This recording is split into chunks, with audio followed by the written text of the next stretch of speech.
नवरात्र के तीसरे दिन चंद्र घंटा का ध्यान, मस्तक पर है अर्ध चंद्र मंद मंद मुस्कान।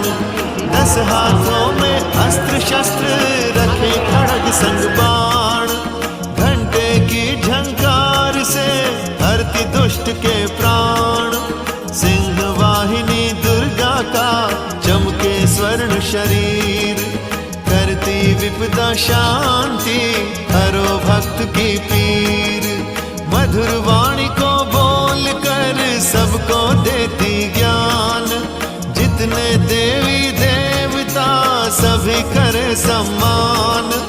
अपने शांत स्वभाव से सबका धरती ध्यान, भवसागर में फंसा हूँ मैं, करो